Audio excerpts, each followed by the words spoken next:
Hello everyone, আমি সুমি। সবাইকে স্বাগত জানাচ্ছি আমার চ্যানেলে। আজকে আমি নিয়ে এসেছি তোমাদের জন্য নিরামিষ একটা রেসিপি, যেটা হচ্ছে তোমরা স্ন্যাক্স হিসাবে খেতে পারো বা হচ্ছে নিরামিষ দিনে ভাতের সাথেও তোমরা এই রেসিপিটা খেয়ে নিতে পারো। আমি করব আজকে কুমড়ো পাতা দিয়ে একটা রেসিপি। তার জন্য দেখো আমি এখানে 4টে কুমড়ো পাতা নিয়েছি। কুমড়ো পাতাগুলোকে ভালো করে জলে ধুয়ে নিচ্ছি। এবার হচ্ছে কড়াইয়ের মধ্যে একটু জল দিয়েছি, জলটাকে হালকা গরম হতে দেবো।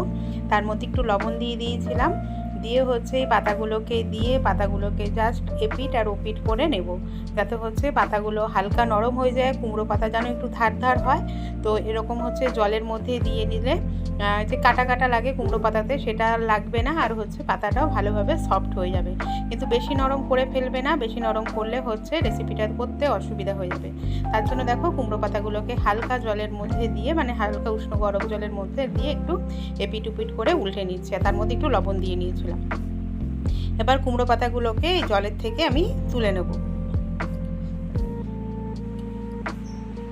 কুমড়ো পাতাগুলোকে দেখো জলের থেকে তুলে এবার একটা থালার মধ্যে রেখে দিচ্ছি। থালার মধ্যে রেখে এটাকে হচ্ছে এর গায়ে থেকে জলগুলো যাতে ঝরে যায় সেইভাবেই এটাকে ছড়িয়ে আমি আর কি রেখে দিচ্ছি। খুবই মজাদার একটা রেসিপি, যেটা হচ্ছে খুবই সহজে তোমরা বাড়িতে বানিয়ে নিতে পারবে। এবার দেখো আমি এদিকে বাটির মধ্যে হচ্ছে চাল আর হচ্ছে মটর ডাল। চাল নিয়েছিলাম ধরো 3 চামচ মতো, না ডাল নিয়েছি হয়েছে 2 চামচ, এরকম আর কি পরিমাণটা। এবার চালের পরিমাণটা একটু বেশি, চালের পরিমাণটা একটু কম, ডালের পরিমাণটা একটু বেশি দিয়ে হচ্ছে এটাকে মিক্সিং মধ্যে দিয়ে দেবো। দিয়ে হচ্ছে এটাকে ভালো করে আমি একটা ফাইন পেস্ট তৈরি করে নেবো। তার সাথে দিয়ে দিচ্ছি হচ্ছে কাঁচা লঙ্কা, ঝালটা তোমাদের টেস্ট অনুযায়ী দেবে। দিয়ে এবার দেখো এটাকে একদম ফাইন পেস্ট তৈরি করে নিয়েছি। এবার এটাকে একটা বাটির মধ্যে আমি নিয়ে নিচ্ছি।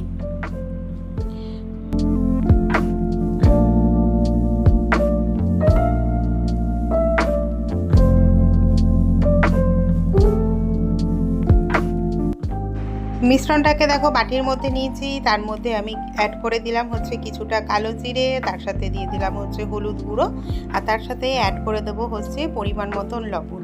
দিয়ে এবার এটাকে ভালো করে মিশিয়ে একটা সাইডে এটাকে কিছুক্ষণের জন্য রেস্টে রেখে দেবো। চটজলদি একটা স্ন্যাক্স রেসিপি, যেটা হচ্ছে তোমরা খুবই সহজে বাড়িতে বানিয়ে নিতে পারবে। এবার দেখো আমি একটা প্লেট নিয়েছি, তার মধ্যে হচ্ছে ধনেপাতা কুচি নিয়ে নিচ্ছি। আমি এটা নিরামিষভাবে করেছি, তোমরা পেঁয়াজ রসুন দিয়ে চাইলেও এই রেসিপিটাকে এইভাবে করে নিতে পারো। তার সাথে নিয়ে নিচ্ছি হচ্ছে কিছুটা কাঁচা লঙ্কা, ঝালটা তোমরা তোমাদের প্রয়োজন অনুযায়ী দেবে। কাঁচা লঙ্কাগুলোকেও আমি ঝিরিঝিরি করে কেটে নিলাম।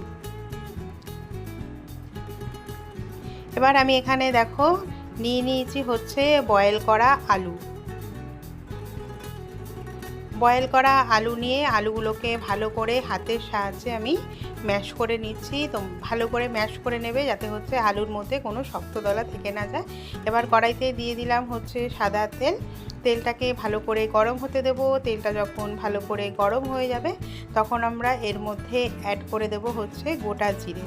গোটা জিরেটা ফোড়নে দিয়ে দিলাম। ফোড়নটা রেডি হয়ে গেলে এবার এর মধ্যে অ্যাড করে দেবো হচ্ছে কুচিয়ে রাখা হচ্ছে শুকনো লঙ্কা। তোমরা শুকনো লঙ্কা আর কাঁচা লঙ্কা আমি দুটোই ফোড়নে ইউজ করেছি, তোমরা চাইলে যে কোনো একটা ইউজও করতে পারো। এবার এর মধ্যে দিয়ে দিলাম হচ্ছে, খুবই সিম্পল একটা রেসিপি কিন্তু খেতে হচ্ছে অসাধারণ, যেটা দেখতেও খুবই অসাধারণ হয়। এবার দেখো ফোড়নটা আমার রেডি হয়ে গেছে। এবার এর মধ্যে আমি অ্যাড করে দেবো হচ্ছে ম্যাশ করে রেখেছিলাম যে বয়েল করা আলুটা, সেই আলুটা এবার এর মধ্যে অ্যাড করে দেব। আমি একদম সিম্পলভাবে করেছি, তোমরা এটা চাইলে এখানে পেঁয়াজ রসুন দিয়েও করতে পারো বা অন্য কিছু দিয়ে পুরটাকে ভরেও তোমরা এভাবে করতে পারো। এবার দিয়ে দিলাম হচ্ছে আলু, ম্যাশ করা আলুটা এর মধ্যে দিয়ে দিলাম।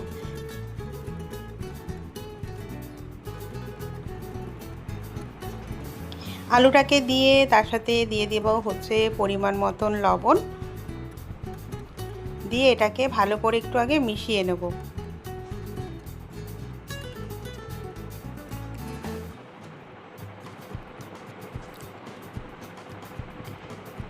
তোমরা যদি হিংয়ের ফ্লেভার পছন্দ করো এখানে হিংও দিতে পারো, বা হচ্ছে আলুর পরিবর্তে তোমরা কিন্তু এখানে পনিরও দিতে পারো, বা আলু পনির দুটো দিয়েও তোমরা এইভাবে রেসিপিটাকে করে নিতে পারো নিরামিষভাবে যদি করতে চাও। আর এমনি ডালের পুর দিয়েও রেসিপিটাকে করে নিতে পারো। এবার এর মধ্যে অ্যাড করে দিলাম হচ্ছে পরিমাণ মতন হলুদের গুঁড়ো। আমি এখানে বেশি কোনো মশলা ইউজ করিনি, তোমরা চাইলে এখানে একটু সামান্য ধনের গুঁড়ো বা জিরের গুঁড়োও দিতে পারো এক্সট্রা ফ্লেভার অ্যাড করার জন্য। আমি এর মধ্যে একটু চাট মশলা দিয়েছিলাম, সেই ভিডিওটা আমার স্কিপ হয়ে গেছে, তো একটু চাট মশলা আমি এর মধ্যে আর কি দিয়ে নিয়েছিলাম। তোমাদের কাছে যদি চাট মশলা থাকে চাট মশলা দেবে, নাহলে হচ্ছে আমচুর পাউডার থাকলে একটু দিয়ে দিতে পারো। এবার দেখো দিয়ে দিলাম হচ্ছে ধনেপাতা কুচিগুলোকে দিয়ে এটাকে ভালো করে আমি মেখে নেব, মানে মিক্স করে নেব। তোমরা নারকেল থাকলে নারকেলও দিতে পারো, আমার কাছে ছিল না, একটু নারকেল দিলে আরও ভালো লাগতো রেসিপিটা খেতে, যারা নারকেল আর কি পছন্দ করে। বা দেখো আলুর পুরটার ভালো করে ঠান্ডা হয়ে গেলে আমি এরকম লম্বা করে শেপ করে নেব।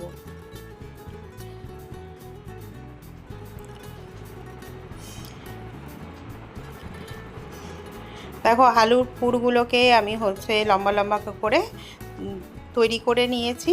এবার ভাপিয়ে রেখেছিলাম যে কুমড়ো পাতাটার হচ্ছে উল্টো দিকটা এই আলুর পুরটা মাঝখানে দেব, দিয়ে হচ্ছে তোমরা দেখলেই বুঝতে পারবে যে আমি কিভাবে আর কি এটাকে ভাজ করেছি। এইভাবে দিয়ে এইভাবে প্রথমে দেব, তারপরে হচ্ছে দুটো সাইডটাকে ভালো করে ভাজ করে দেব, তাহলে হচ্ছে রোলটা আর কি দেখতে সুন্দর হবে। এইভাবে দিয়ে এটাকে মুড়িয়ে নেব। এবার এটা হচ্ছে মোড়ানোর সময় আমি যে ব্যাটারটা তৈরি করে রেখেছিলাম, ব্যাটারটা এর মাঝখানে দিয়ে দেব, তাহলে হচ্ছে এটা আর কি কোনোভাবেই আর খুলে যাবে না। ব্যাটারটাকে দিয়ে পাতাটার মুখটা ভালো করে সিল করে নিচ্ছি। পাতাটার মুখটা ভালো করে সিল করে নিয়ে এভাবে একে একে সবকটা আমি রোল তৈরি করে নেব।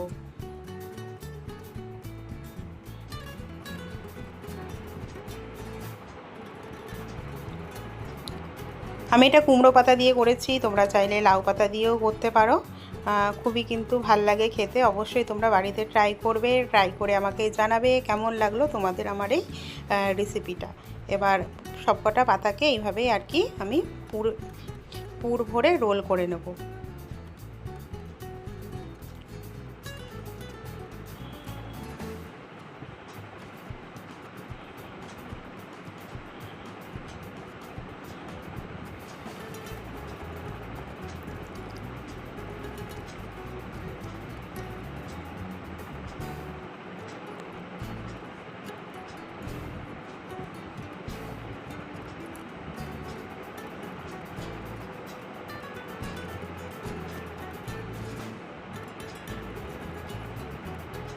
বিকালে স্ন্যাক্সের জন্য কিন্তু নিরামিষ দিনে তোমরা এই রেসিপিটা বাড়িতে বানিয়ে নেবে, দেখবে অসাধারণ। বাড়ির বাচ্চা থেকে বড় সবারই কিন্তু খুবই পছন্দ হবে। এবার যে ব্যাটারটা আমি বানিয়ে রেখেছিলাম, ব্যাটারটার মধ্যে এবার আমি একটু জল দিয়ে দিচ্ছি। ব্যাটারটা প্রথমে ঘন রেখেছিলাম যাতে হচ্ছে পাতার মুখটা ভালো করে সিল করতে পারি। এবার এটাকে একটু হালকা ব্যাটার করে নেব, যেটাতে হচ্ছে এই কুমড়ো পাতার রোলগুলোকে ভালো করে কোটিং করে নেব। ভালো করে এগুলোকে কোট করে নিয়ে কড়াইতে আমি এদিকে হচ্ছে তেল গরম করতে দিয়েছি, সাদা তেল। সেই সাদা তেলের মধ্যে আমি এটা ভেজে নেব। আমি সাদা তেলে ভেজেছি, তোমরা চাইলে এটাকে কিন্তু সরষের তেলেও এটাকে ভেজে নিতে পারো।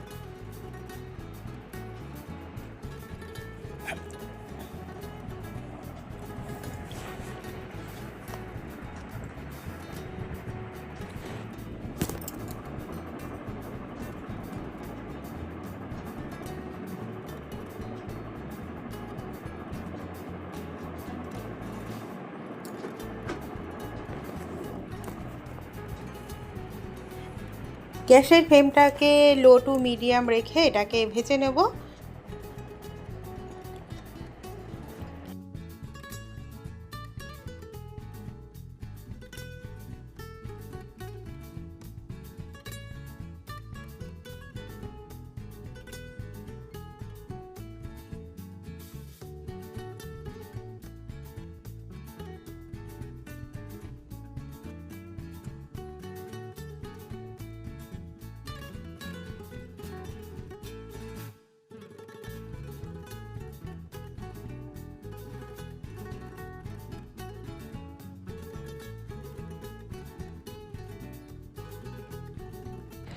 রোলগুলোকে এইভাবে ভেজে হচ্ছে তেলের থেকে তুলে নেব, তাহলেই রেডি হয়ে যাবে আমাদের পুর ভরা কুমড়োর পাতার এই রেসিপিটা।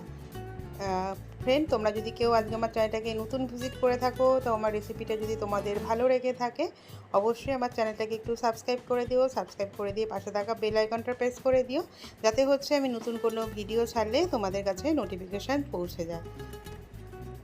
আমি একে একে সব কটা কুমড়োর পাতাগুলোকে এইভাবে আর কি ভেজে নেব।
থ্যাংক ইউ সবাইকে অনেক অনেক ভালোবাসা। সবাই খুব ভালো থেকো, সুস্থ থেকো। আবার দেখা হবে তোমাদের সাথে নতুন কোনো একটা রেসিপি নিয়ে। থ্যাংক ইউ সবাইকে।